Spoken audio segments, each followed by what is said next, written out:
The road to Hollow Creek twisted like a dying serpent, its spine paved with gravel and regret. The map said there was a town, but when he arrived, it looked more like a secret someone had tried to erase. Houses leaned into the earth, their roofs sagging under the weight of forgotten prayers. Even the wind seemed to whisper warnings through broken windows. He was told to turn back before sundown, but curiosity is a disease worse than fear. He came looking for a story, the kind that ruins your sleep but wins you awards. What he found was neither. It started with a rumor about a girl married before she could even spell her husband's name, hidden away by a family who worshipped their own blood.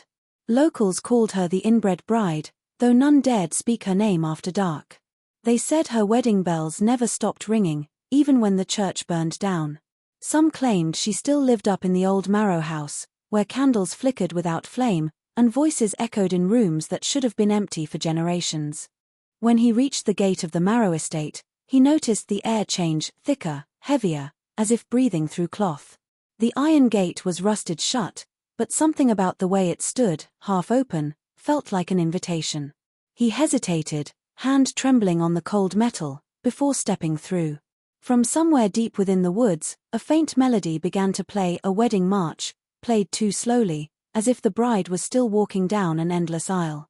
The investigator arrived at Hollow Creek just as the last light of day surrendered to a dull, amber haze.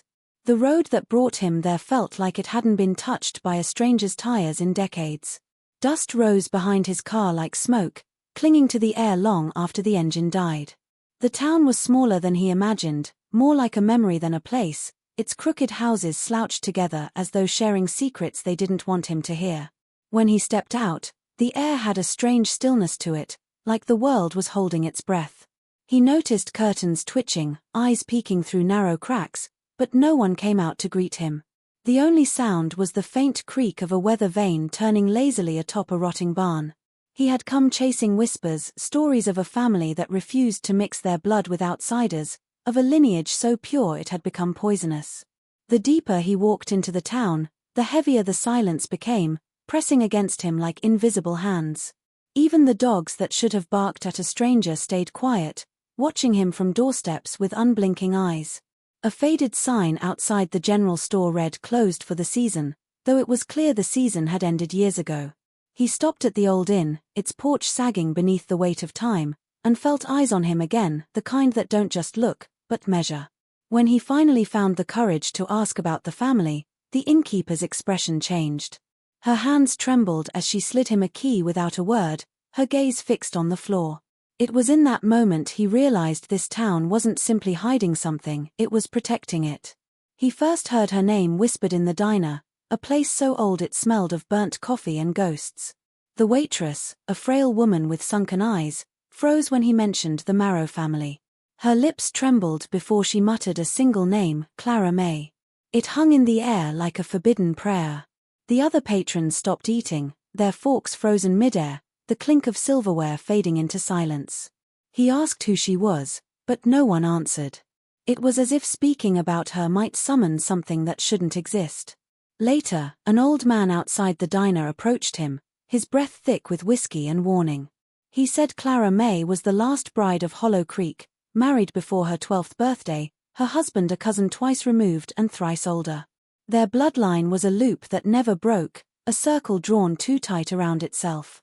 The man's voice cracked as he told how the Marrow family believed purity meant power, that their union was divine rather than deviant. But with each generation, their bodies changed, bones too long, eyes too far apart, minds twisted by the weight of inheritance. The old man swore the family stopped burying their dead because their blood refused to stay still. The girl, Clara May, was said to have died in childbirth, but some claimed she never aged, her spirit trapped between innocence and sin. That night, as he read his notes under the flickering in light, he felt something strange, a child's laugh drifting through the open window, soft and melodic, followed by the faint creak of a rocking chair. When he looked outside, the street was empty, but the laughter hadn't stopped. It echoed faintly from the woods, where the Marrow house was waiting. The church sat at the edge of Hollow Creek, half swallowed by the earth, its steeple leaning like it was too tired to reach the sky anymore. The investigator pushed open the warped wooden doors and was met with the thick, stale breath of rot. Dust floated in the sunlight like ash, and the air smelled of mildew and forgotten prayers.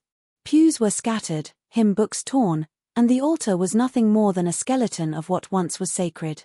He was about to leave when he noticed a narrow staircase leading down beneath the pulpit. The steps creaked under his weight, and the deeper he went, the colder the air became, thick with the scent of damp stone and old candles.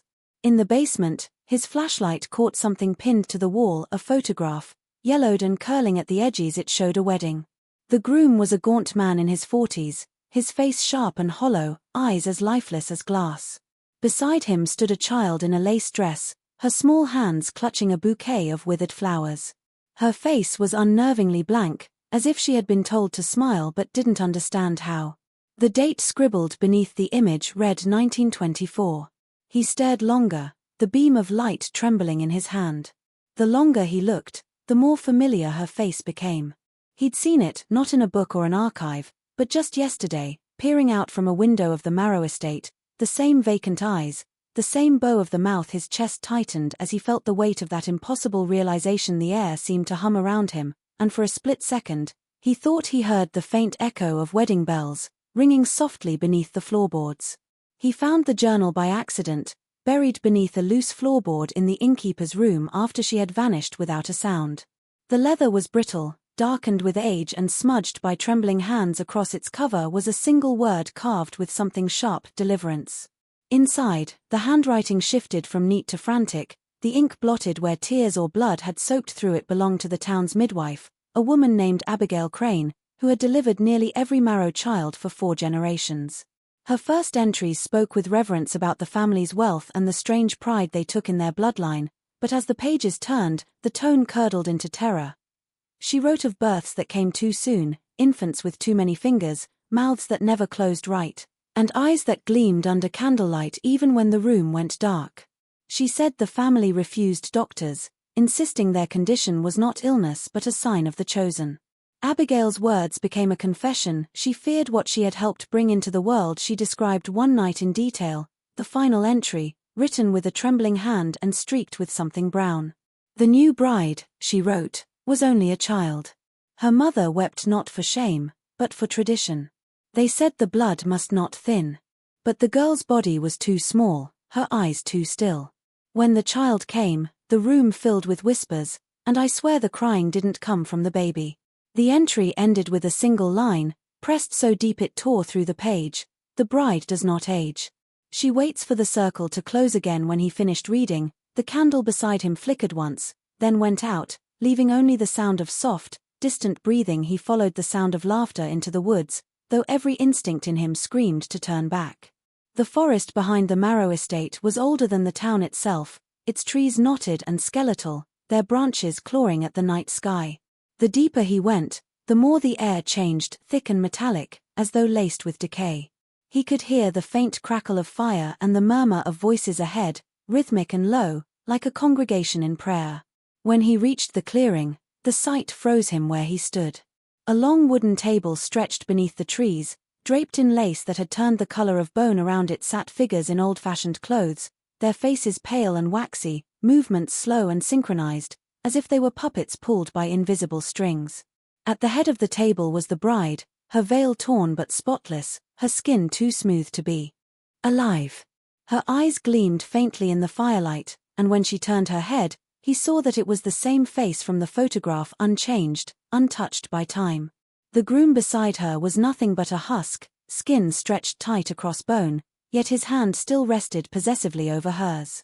The laughter he'd heard was theirs, hollow and eternal, echoing like a memory trapped in a loop. He stumbled back, snapping a twig underfoot, and instantly, the laughter stopped. Every head turned toward him in perfect unison. The bride stood slowly, her veil swaying like smoke, and began to hum the same warped wedding march he'd heard at the gate. As she stepped closer, the firelight revealed her eyes, not human, but mirrors reflecting something endless and hungry. In that moment, he realized the wedding had never ended, it only waited for another guest.